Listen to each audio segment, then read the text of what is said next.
Bismillahirrahmanirrahim. Assalamualaikum warahmatullahi wabarakatuh. Pertemuan pertama pada hari ini kita akan membahas dasarnya terlebih dahulu sebelum memasuki ekonomi mikro itu apa di bidang studi di dalam ilmu ekonomi. Ini definisi ilmu ekonomi. Nah, ini bermula dari Adam Smith yang disebut dengan Bapak Ilmu Ekonomi. Biasanya muncul siapa Bapak Ilmu Ekonomi, yaitu merupakan Adam Smith. Ilmu ekonomi suatu bidang studi yang sudah lama yang dikembangkan ini oleh Adam Smith. Ilmu ekonomi itu sendiri itu adalah suatu studi mengenai individu-individu dan masyarakat-masyarakat membuat pilihan dengan atau tanpa menggunakan uang,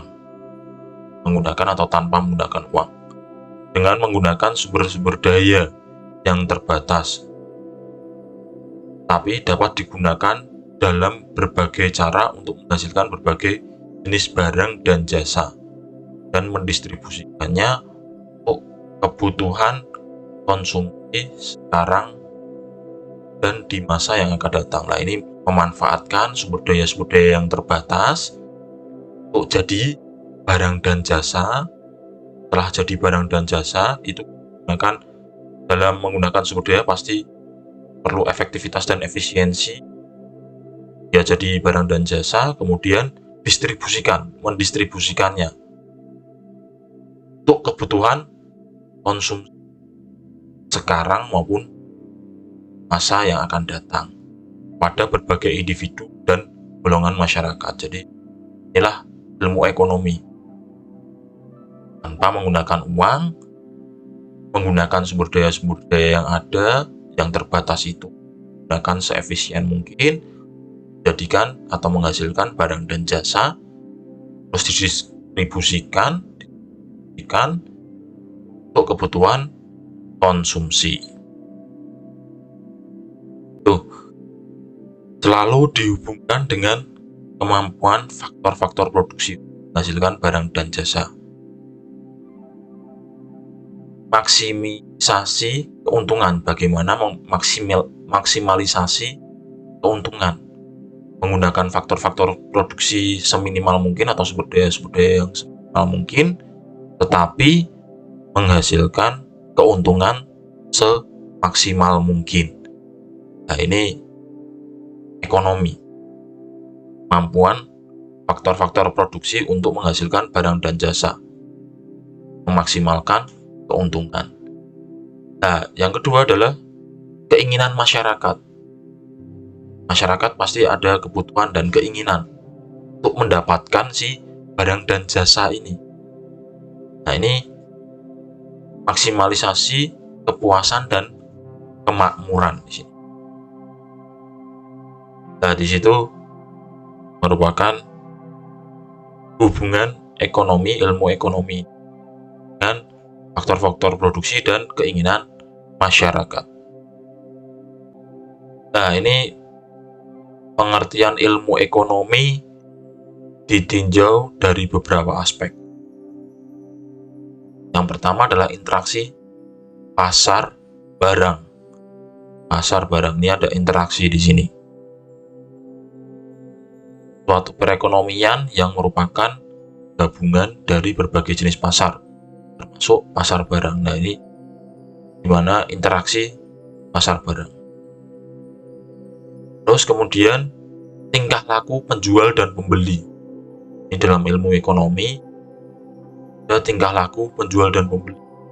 Bagaimana seorang pembeli menggunakan sejumlah pendapatan atau uang, kita bekerja mendapatkan pendapatan dalam bentuk uang untuk membeli jenis barang yang dibutuhkan. Uang yang kita dapatkan untuk membeli suatu barang. Untuk penjual, bagaimana seorang penjual menentukan tingkat produksi yang akan dilakukan, tergantung dari permintaan seorang pembeli.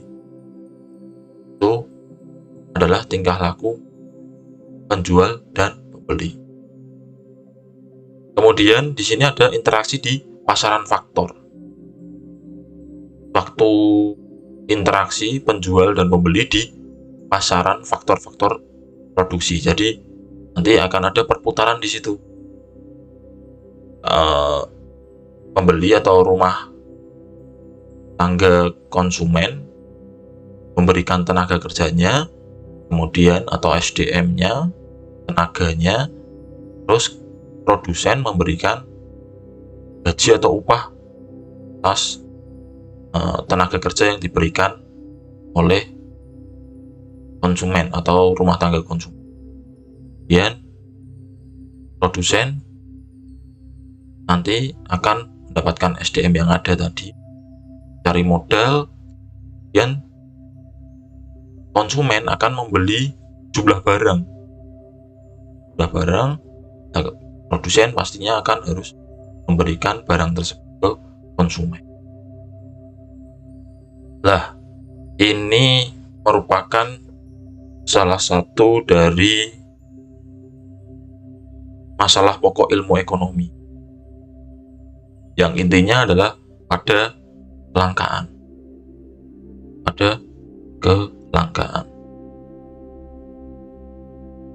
Dalam kehidupan sehari-hari, individu, perusahaan, dan masyarakat menghadapi persoalan bersifat ekonomi. Bagaimana membuat keputusan tentang cara yang terbaik melakukan kegiatan ekonomi. Ini bagaimana seefisien mungkin melakukan pembelanjaan atau membeli bahan baku. Nah, ini dalam kehidupan sehari-hari perusahaan dan masyarakat pasti menghadapi persoalan yang bersifat ekonomi untuk keputusan yang terbaik melakukan kegiatan ekonomi. Kemudian kegiatan ekonomi, kegiatan untuk memproduksi barang dan jasa, kegiatan maupun mengkonsumsi barang dan jasa itu disebut dengan kegiatan ekonomi. Memproduksi maupun mengkonsumsi barang dan jasa. Nah, di sini ada pilihan-pilihan atau alternatif. Jadi di dalam ekonomi pasti ada beberapa alternatif agar seefisien mungkin dalam melakukan kegiatan ekonomi. Hanya cari yang murah atau cari yang baik atau barang yang tidak langka. Ada kelangkaan minyak ini. Ada alternatif lain nggak selain menggunakan minyak? Nah, itu ada pilihan-pilihan alternatif. Itu akibat dari sebuah kelangkaan. Nah, ketidakseimbangan ini kebutuhan masyarakat yang tak terbatas.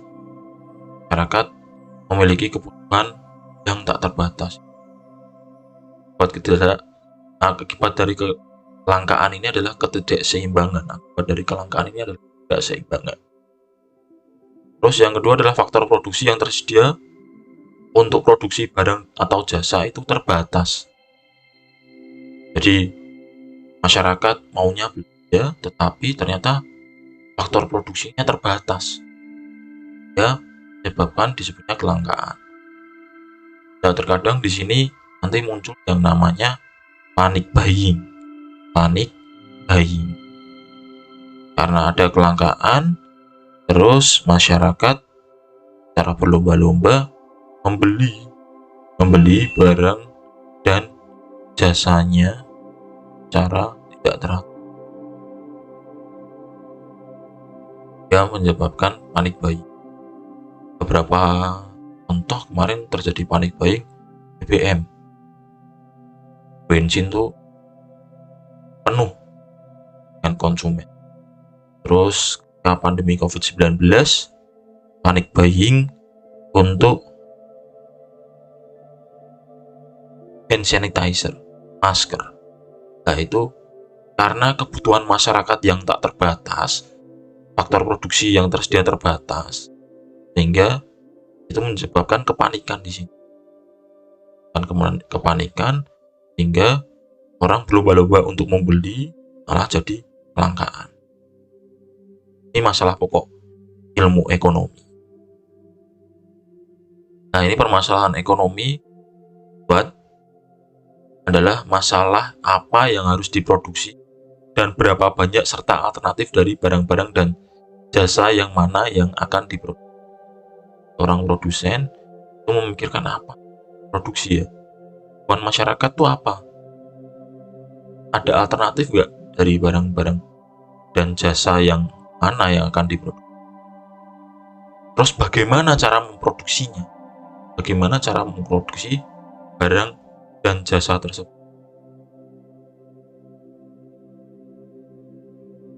Terus for whom, untuk siapa memproduksi barang itu? Untuk siapa memproduksi barang itu?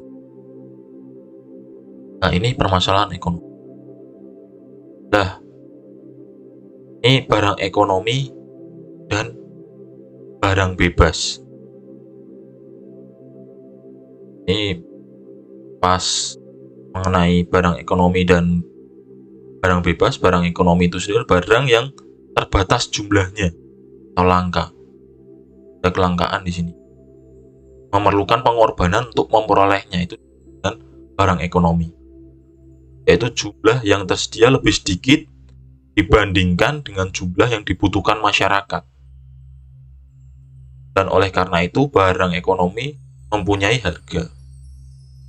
Jadi barang ekonomi ini jumlahnya terbatas, tapi kebutuhan masyarakat itu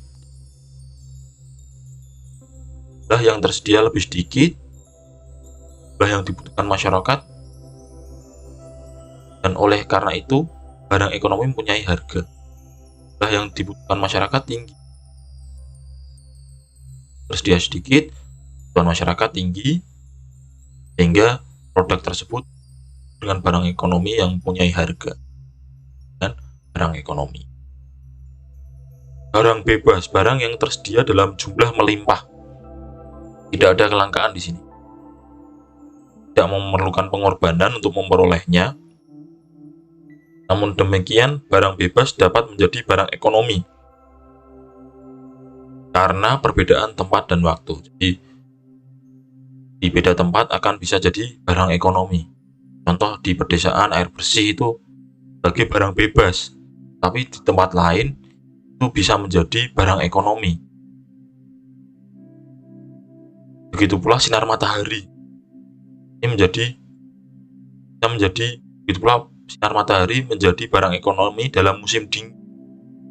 Jadi kalau musim dingin matahari tidak terlihat, nah ini bisa jadi barang ekonomi.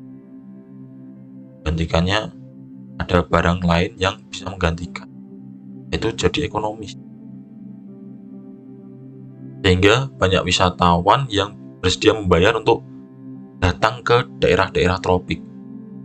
Kalau di luar negeri itu dingin, dan juga luar negeri mengeluarkan biaya. Barang bebas bisa juga jadi barang ekonomi di suatu tempat tertentu.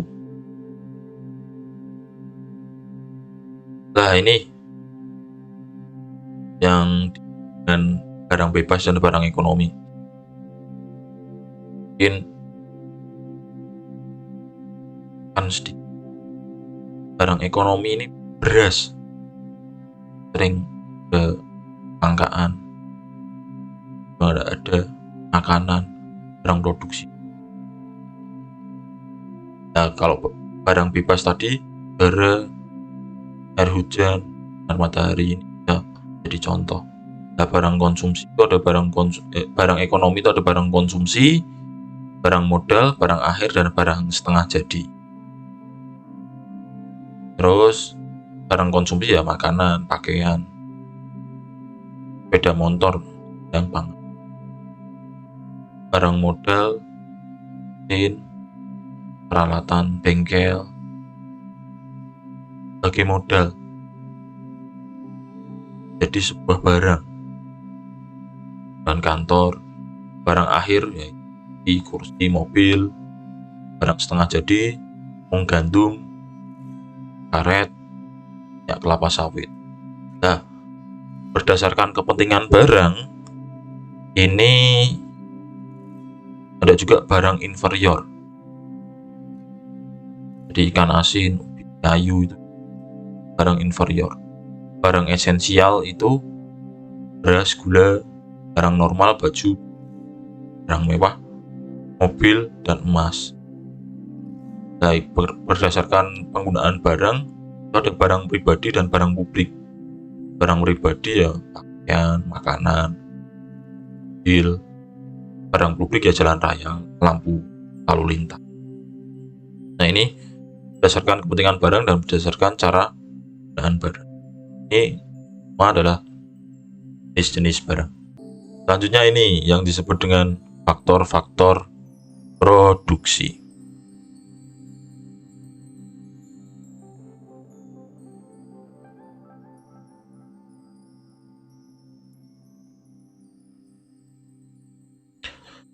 Jadi ini faktor-faktor produksi, benda-benda yang disediakan oleh alam atau diciptakan oleh manusia yang dapat digunakan untuk memproduksi barang atau jasa. Nah, ini secara sederhana ada 4 ini. Sumber daya alam, sumber daya manusia, tenaga kerja. Ntar terampil nanti sumber daya manusia ada dibagi ya, akan lebih ini. Akan bisa lebih. Terus sumber daya modal, keahlian, dan keusahaan. Kalau biasanya ada sumber daya alam, manusia, sumber daya modal, sumber daya informasi, atau bisa digantikan dengan kewirausahaan atau keahlian keusahaan, informasi. Kemudian yang terakhir adalah teknologi. Ini bisa menjadi faktor-faktor produksi karena adanya teknologi. Itu menentukan tingkat produksi yang berikan keuntungan paling banyak. Jadi memanfaatkan faktor-faktor ini seefisien mungkin, yaitu meminimumkan biaya agar menjadikan tingkat produksi yang memberikan keuntungan paling banyak. Manfaatkan faktor produksi minimal mungkin, meminimumkan biaya, tapi menghasilkan semaksimal mungkin. Ini adalah prinsip dari ekonomi. Ini jenis analisis ekonomi bisa deskriptif berdasarkan teori yang ada dan ekonomi terapan. Deskriptif berarti ada data yang ada kemudian deskripsikan, menggambarkan keadaan yang sebenarnya. Nah, itu ada sensus ekonomi. Lah, itu adalah ekonomi deskriptif, bagaimana menganalisis berdasarkan data-data yang ada untuk keadaan tertentu. Terus berdasarkan teori-teori yang ada, gambaran-gambaran mengenai teori, pandangan-pandangan. Terus ekonomi terapan, tentang kebijakan yang perlu dilaksanakan untuk mengatasi masalah-masalah ekonomi. Ini terapan, perlu adanya ilmu kebijakan, perlu adanya kebijakan untuk mengatasi masalah-masalah ekonomi. Peranan asumsi dalam metode ilmiah, seorang ahli ekonomi menggunakan asumsi untuk memudahkan pemahaman atas aspek yang diamati. Ada asumsi-asumsi tertentu. Seni dalam berpikir secara ilmiah dan dalam ilmu ekonomi adalah keputusan untuk menggunakan yang mana asumsi yang digunakan. Jadi setelah ada analisis, kemudian membuat asumsi atau membuat dugaan. Nah, terus yang pas mana ini? Nah, ini perlu adanya seni di sini. Berpikir secara ilmiah dalam ilmu ekonomi adalah keputusan untuk menggunakan yang mana, asumsi yang mana yang akan digunakan. Terus seorang ekonom menggunakan asumsi yang berbeda untuk menjawab masalah yang berbeda. Setiap orang memiliki keputusan masing-masing dalam masalah yang ada. Nah, ini sifat-sifat teori ekonomi, definisi yang menjelaskan dengan sebaik-baiknya variabel-variabel yang sifat hubungannya diterangkan. Ada variabel-variabel yang ada hubungannya atau pengaruhnya. Asumsi mengenai keadaan yang harus supaya teori itu berlaku dengan baik. Nah, ini terus ada dugaan satu atau beberapa hipotesis. Hipotesis itu adalah dugaan mengenai sifat-sifat hubungannya gimana di antara variabel yang dibicarakan. Terus variabel itu ada yang mempengaruhi dan ada yang dipengaruhi, ada yang moderasi, ada yang melewati. Nah, itu variabel. Buat asumsi, dibuat hipotesis, terus membuat ramalan mengenai keadaan yang akan berlaku. Setelah ada dugaan, ramalannya apa ke depannya? Sifat-sifat teori ekonomi. Ini model siklus yang tadi saya bicarakan, bahwa ini yang di atas adalah pasar produk, yang di bawah adalah pasar faktor produksi. Nah, kiri adalah rumah tangga, nah, kanan adalah rumah tangga produsen atau rumah tangga dan perusahaan. Nah, di bawah itu sendiri, dari rumah tangga konsumen atau rumah tangga itu memberikan sumber daya ke perusahaan, memberikan sumber daya dalam hal ini alam bisa karena petani, berikan sumber modal bisa investor, manusia bisa teknologi. Nah, ini memberi sumber daya. Kemudian perusahaan pastinya feedbacknya adalah dalam bentuk pendapatan. Perusahaan mengeluarkan biaya, rumah tangga mendapatkan pendapatan. Nah, kalau pasar produk, di sini rumah tangga melakukan pengeluaran atau membeli barang dari perusahaan tersebut. Membeli barang di rumah tangga, lakukan pengeluaran, berikan uang, perusahaan dapat pendapatan.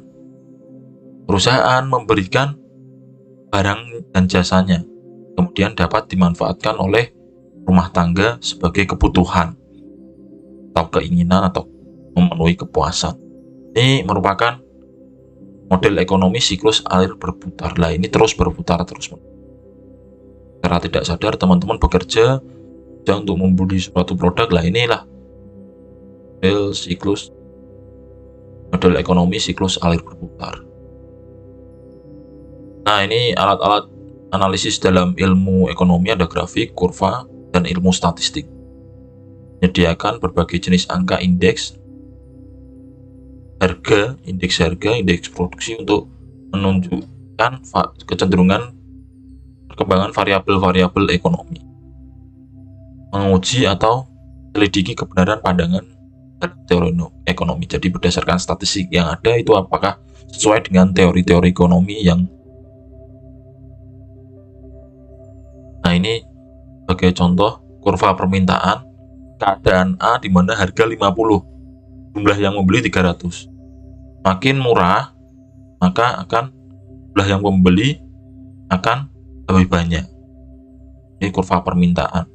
Dan harga rendah, maka permintaan akan semakin meningkat. Gambarnya kurvanya akan seperti kurva permintaan baju di bawah. Nah, ini variabel itu ada dua, X dan Y. X itu adalah yang mempengaruhi, Y yang dipengaruhi. Jadi ini merupakan Terus kemudian peran ahli ekonomi merumuskan kebijakan untuk digunakan menghadapi masalah-masalah ekonomi. Tujuan dari kebijakan yang dijalankan itu masalah-masalah ekonomi yang akan timbul adalah yang pertama, tujuan dari kebijakan yang dijalankan, cara-cara yang akan dilaksanakan mencapai tujuan, jenis pengorbanan yang harus dibuat, akibat buruk yang mungkin berlaku, jajaki alternatif yang lain yang lebih baiknya. Ini peranan ahli ekonomi. Tujuan dari kebijakan apa, cara-caranya seperti apa, jenis pengorbanan yang harus dibuat, akibat buruk jika kebijakan itu berlaku, terus menjajaki alternatif yang lain yang lebih baik lagi. Itu berputar terus peranan ahli. Nah, sedangkan teori ekonomi mikro itu berarti kecil, pelajari bagian kecil. dalam keseluruhan kegiatan ekonomi, terutama menyangkut tentang individu, perusahaan, dan masyarakat. Itu dulu. Kalau mikro itu tentang individu, perusahaan, dan masyarakat. Jadi interaksi di pasar barang, tingkah laku penjual dan pembeli, interaksi di pasaran faktor. Bagaimana cara menggunakan faktor-faktor produksi yang tersedia secara efisien agar kemakmuran dapat dimaksimum. Ini teori ekonomi. Sedangkan makro di sini sudah ada pengeluaran pemerintah di sini. Ada governance yang mengikuti analisis terhadap keseluruhan kegiatan ekonomi. Analisanya bersifat umum, tidak memperhatikan kegiatan ekonomi yang kecil. Pengeluaran agregatnya mulai dari rumah tangga tadi, pengeluaran pemerintah, investasi, terus ekspor dan impor. Yang terakhir adalah kebijakan fiskal dan moneter. Kebijakan fiskal itu sendiri adalah berkaitan dengan perpajakan. Pemerintah memberikan kebijakan mengenai kebijakan fiskal tentang pemungutan pajak. Sedangkan kebijakan moneter ini berkaitan dengan perputaran uang atau yang berkaitannya dengan perbankan. Mungkin itu untuk pertemuan pada kali ini. Apa yang saya sampaikan dapat bermanfaat. Di mikro itu sendiri analisisnya atau teori ekonomi mikro itu bersifat kecil yang berisi tentang interaksi di pasar barang. Interaksi di pasar barang. Pasar barang itu sendiri itu adalah